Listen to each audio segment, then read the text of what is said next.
I'm so excited that you're here today. My name is Lee, and I have a question for you. Are you getting ready for the right party? Jesus is coming, and there's going to be a ball. Are you getting ready? Are you getting ready for something else? Let's acknowledge Jesus. Jesus, we thank you and praise you so much for telling us what we need to know, for telling us we're really getting ready for the wrong thing. Just take over here today. We love you and praise you. Give you all the glory. And so, as we know, Noah was instructed by God to build an ark. And he built that ark. He was God's friend. And as he was building that ark, I'm sure that he had opportunity to quit and give up. But he was so committed. He was doing that for 100 years. For 100 years. And can you imagine, like, his old friends? I'm saying old friends because, once we move on to our passion, sometimes our friends don't like it. And so can you imagine that? Can you imagine his old friends coming up to him and saying, "Hey, Noah, we're having this party. Can't you come? Can you just put that down for a while? I mean, you've been doing that forever." And apparently it's not really going to rain. Maybe they called him a dreamer, because he knew he was God's friend and he was committed to God. He was involved with God. God asked him to do this great thing. And he said, "Yes, Lord, I'll do this for you." And he gave Noah instructions, and Noah followed those instructions. And meanwhile, someone else, I'm sure he looked somewhat crazy. But, I'm also sure he said, "No, I'm doing this. This is my life. This is what I'm doing. God's going to flood the earth."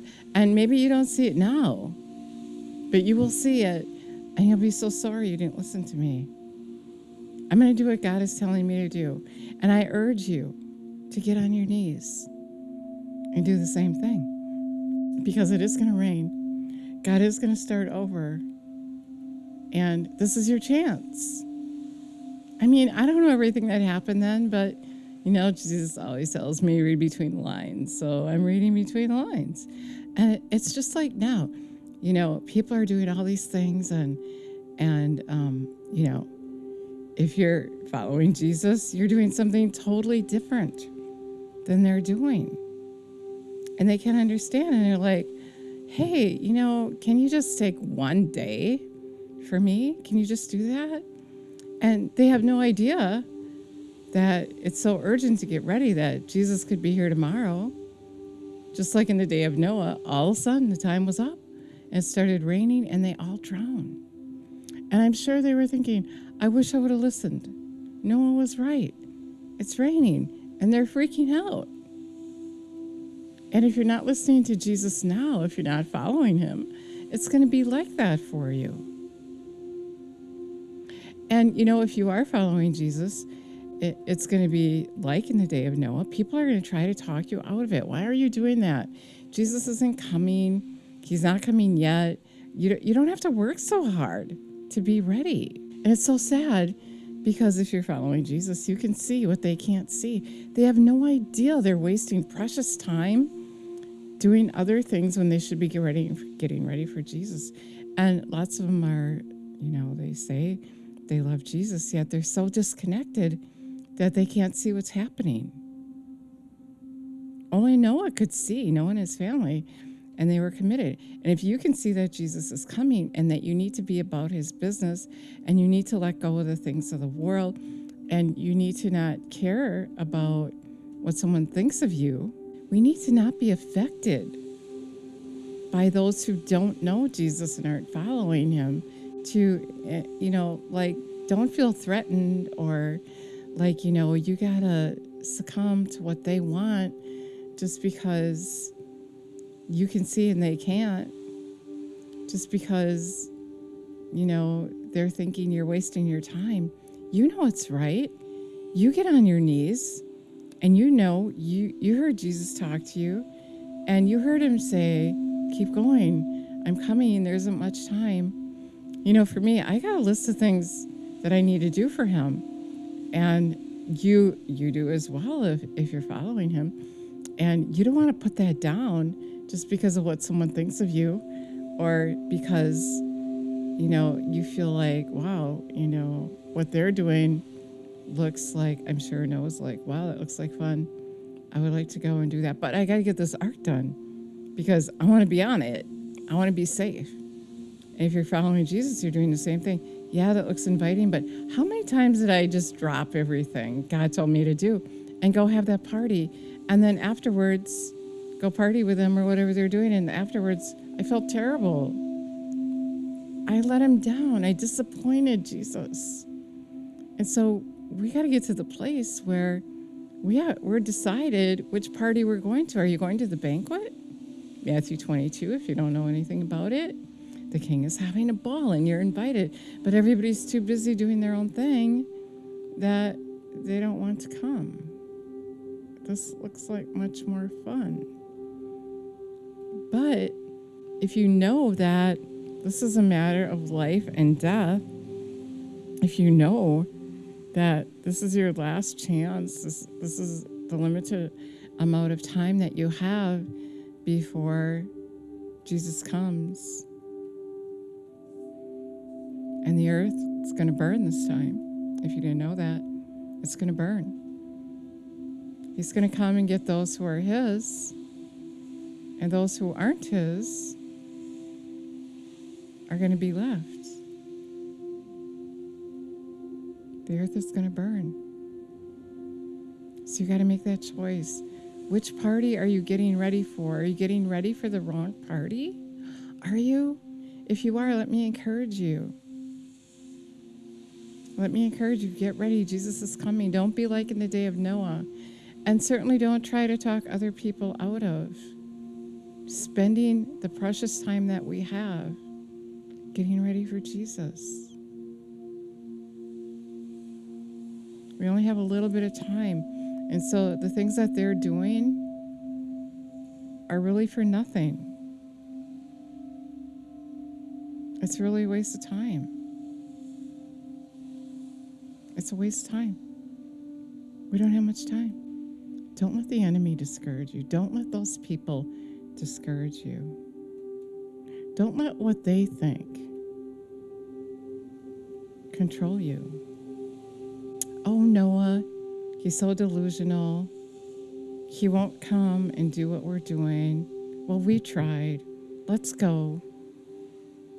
As if Noah was going to perish.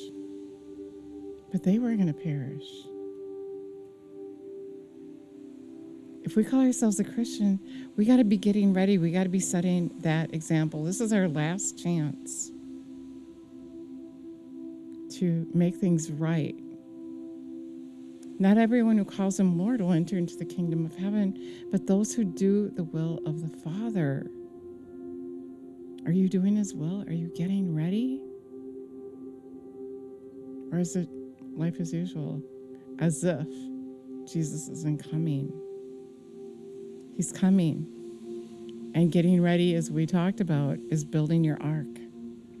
Doing that thing he asked you to do to help prepare the way for him. And not let anything else get in your way. And when you're connected to him, you know it's time sensitive. And I was thinking, like if they said to Noah, when someone says to me, well, can't you just break away for a little while?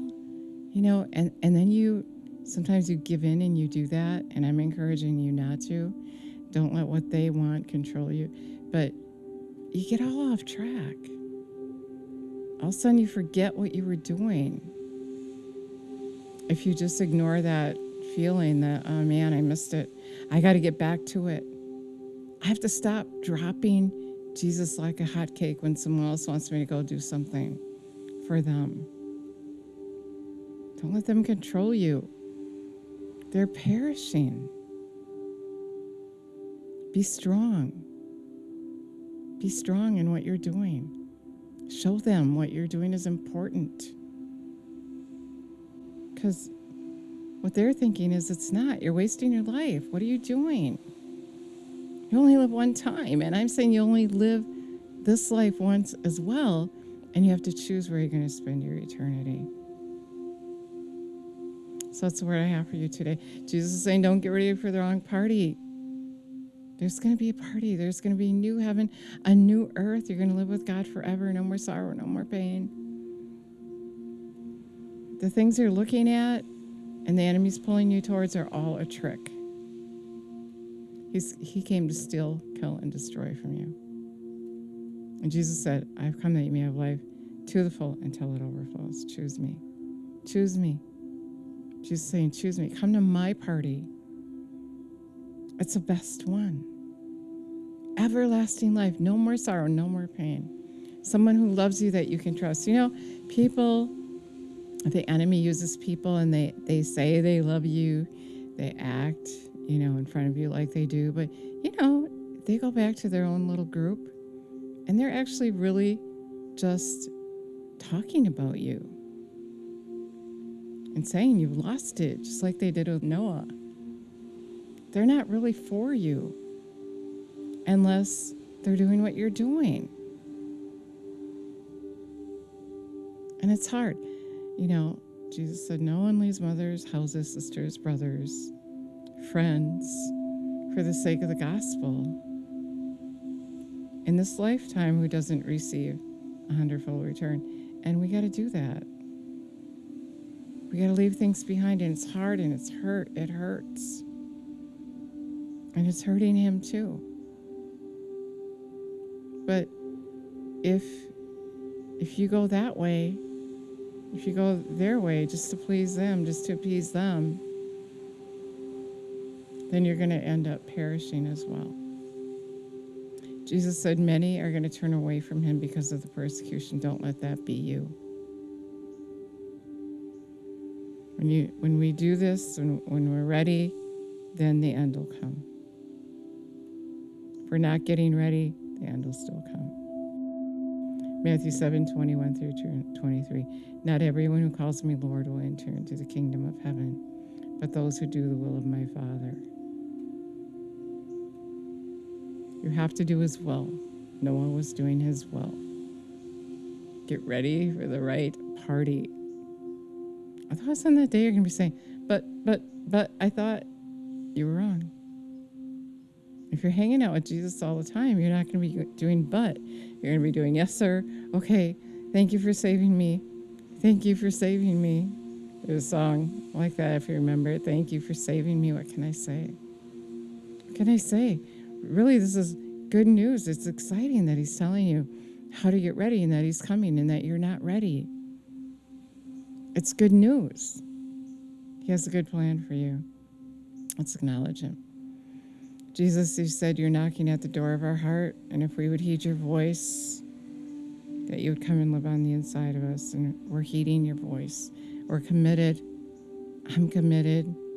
We want to heed your voice, but we can't even do it without your help. So thank you for teaching us, displaying your truth before us, giving us analogies, right thinking, your perspective. We love you and praise you, give you all the glory. I said that. Revelation 3:20, if you would heed his voice, he would come and live on the inside of you. Because if you don't heed his voice, then why would he come and live on the inside of you if you're not in agreement with him? You got to get in agreement with him. So if you said that prayer, I'd be so excited that you let me know. John 1:1 says, in the beginning was the Word, and the Word is God. He is his Word. And so you have to go to the Word. Go look at Matthew 22. The King is having a ball, and you're invited if you want to come. You're chosen if you want to be chosen. If you're willing to prepare. If you're not willing to prepare, you're going to miss it. Who would be lazy about getting ready for their own wedding day? That would be just silly. So, thank you so much for listening today. God bless you.